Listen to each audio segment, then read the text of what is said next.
مجھے یاد نہیں پڑتا کوئی ایک دن ایسا گزرا ہو جس میں امی ابو یاد نہ آئے.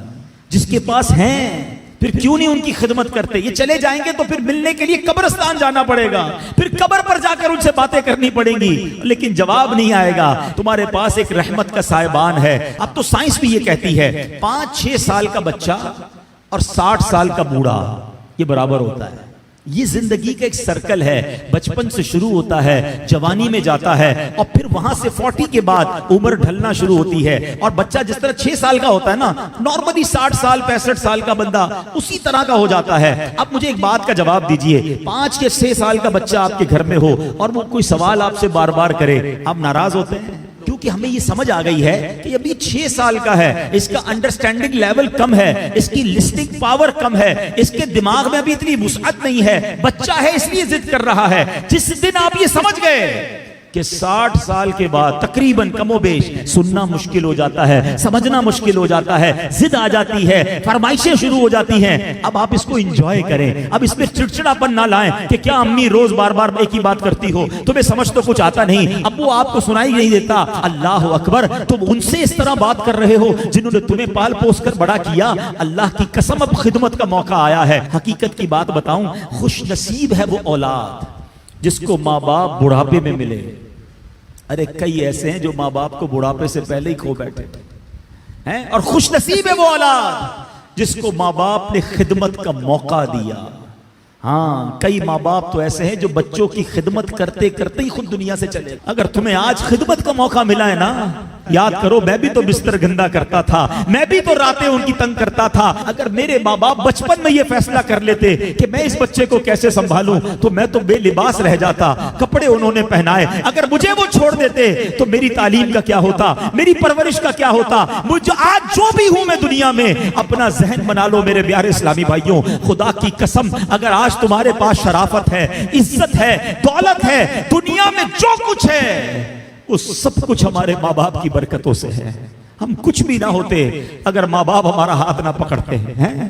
اور آج بوڑھے ماں باپ بوجھ لگتے ہیں, آج ان کی بیماری بری لگتی ہے. آج ماں باپ کو بچہ کہہ رہا ہے میں رات کو دوائی نہیں دلاتا, صبح لے جاؤں گا. اسی بچے کو آدھی رات کو اس کا دوست فون کرے, یار میری موٹر سائیکل خراب ہو گئی ہے, پریشان ہو گیا ہوں. ارے تیرے لیے جان حاضر, ابھی آتا ہوں. دوست کے لیے ٹائم ہے تمہارے پاس, ماں باپ کے لیے ٹائم نہیں ہے.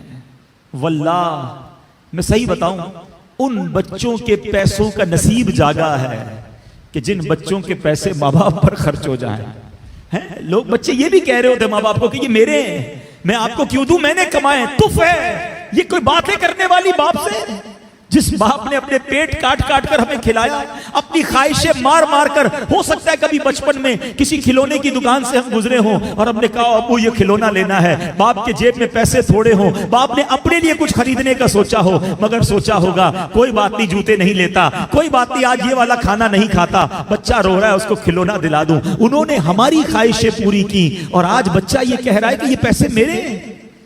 یقین کرو تمہارے پیسوں کا نصیب جاگا ہے اگر کسی طرح تمہارے ماں باپ پر تمہارے پیسے خرچ ہو جائیں. اس سے اچھا میرے پیسوں کا اس سے اچھا مصرف کیا ہے کہ یہ پیسہ ماں باپ کی خدمت میں خرچ ہو جائے. لیکن آج جو واقعات سننے کو مل رہے ہیں دل دہل جاتا ہے. ہم نے علماء کی کتابوں میں پڑھا ہے کہ بیٹا والد کے ساتھ ایسا بہیو کرے, اس طرح زندگی گزارے جیسا آقا کے سامنے غلام ہوتا ہے. مگر آج سننے کو جو باتیں مل رہی ہیں نا کہ بوڑھا باپ بیٹے کے آگے غلام بنا ہوا ہے. وہ اولاد کیسی ہے, زبان لٹک نہیں جاتی جو ماں باپ سے ایسے بات کرے. حق یہ ہے کہ اولاد کو ڈرنا چاہیے کہ کہیں میرے ماں باپ ناراض نہ ہو جائے. حدیث پاک ہے, میرے آقا علیہ الصلوۃ والسلام فرماتے جس کا مضمون ہے ماں باپ ہی تیری جنت ہیں, ماں باپ ہی تیری دوزخ ہیں. اس کا مطلب کیا ہوا, یعنی ماں باپ راضی ہو جائیں تو رب بھی راضی ہو جائے گا, جنت مل جانی ہے. اور ماں باپ ناراض ہو گئے پھر نہیں کام آنی عبادتیں. دین کا کام کریں بہت اچھی بات ہے, مگر یہ دیکھ لو کہ ماں باپ راضی ہیں کہ نہیں, یہ بہت ضروری ہے. ہم بعض اوقات اس طرف سے چوک جاتے ہیں, یہ پہلا اسٹیپ ہے.